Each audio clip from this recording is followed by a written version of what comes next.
प्रश्न 2, वर्ष 2001 से 2011 के दशक में छत्तीसगढ़ की आश्रित जनसंख्या में राष्ट्रीय स्तर की तुलना में क्या जनसांख्यिकी परिवर्तन हुआ है? उत्तर, 2001 में भारत की आश्रित जनसंख्या 40% थी तथा 2011 में 36.6%, जबकि 2011 में छत्तीसगढ़ में आश्रित जनसंख्या 52.32% थी। अतः भारत की तुलना में छत्तीसगढ़ में 43% अधिक आश्रित जनसंख्या। या पहला, 2001 में भारत की आश्रित जनसंख्या 40% थी तथा 2011 में 36.6%। दूसरा, 2011 में छत्तीसगढ़ की आश्रित जनसंख्या 52.32% थी। अंततः भारत की तुलना में छत्तीसगढ़ में 43% अधिक आश्रित जनसंख्या है। प्रश्न 3, मुख्यमंत्री खाद्यान्न योजना क्या है? उत्तर, छत्तीसगढ़ शासन द्वारा इस योजना का शुभारंभ 1 अप्रैल 2007 में किया गया।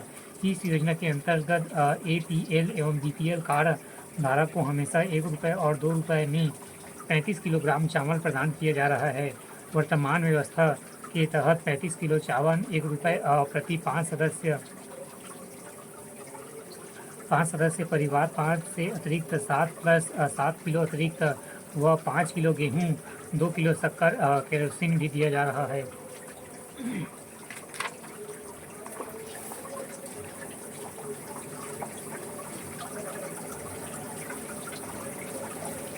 या पहला, छत्तीसगढ़ शासन द्वारा इस योजना का शुभारंभ 1 अप्रैल 2007 से किया गया। दूसरा, इस योजना के अंतर्गत APL एवं BPL कार्ड धारकों को क्रमशः ₹1 व ₹2 में 35 किलो चावल प्रदान किया जा रहा है। तीसरा, वर्तमान व्यवस्था के तहत 35 किलो चावल ₹1 प्रति 5 सदस्य परिवार, 5 से अतिरिक्त प्लस 7 किलो अतिरिक्त व 5 किलो गेहूँ, 2 किलो शक्कर, केरोसिन भी दिया जा रहा है। प्रश्न 4, ये गायब है। वर्तमान आंकड़े के आधार पर अध्ययन करें। छत्तीसगढ़ की प्रमुख कृषि उपज धान वर्ष 2017-18 में समर्थन मूल्य कितना था? गायब उत्तर। खंड 2, उत्तर की शब्द सीमा 60 अंक 4, ये भी गायब है। प्रश्न 5, वर्ष 2012-13 से 2016-17 की अवधि में छत्तीसगढ़ की आर्थिक संरचना में क्या परिवर्तन हुए?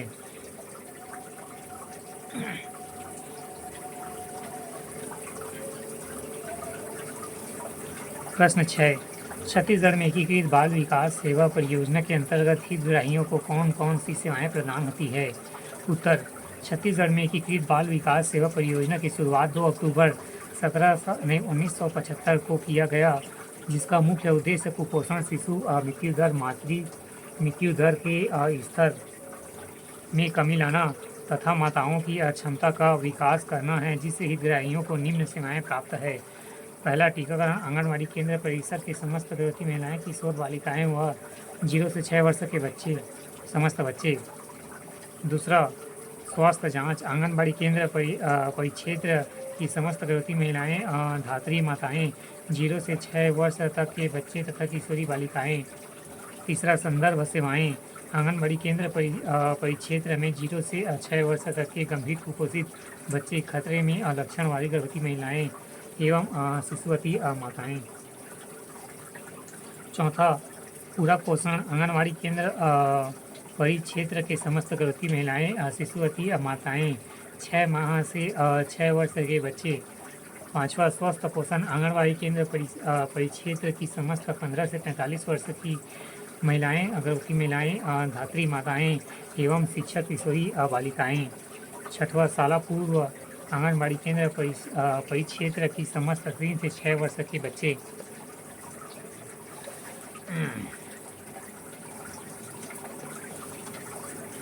खंड 3, उत्तर की शब्द सीमा 100 अंक 8।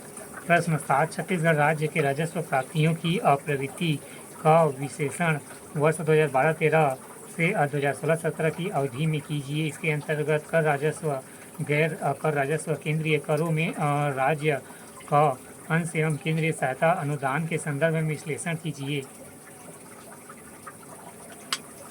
वर्तमान आंकड़े के आधार पर अध्ययन कीजिए।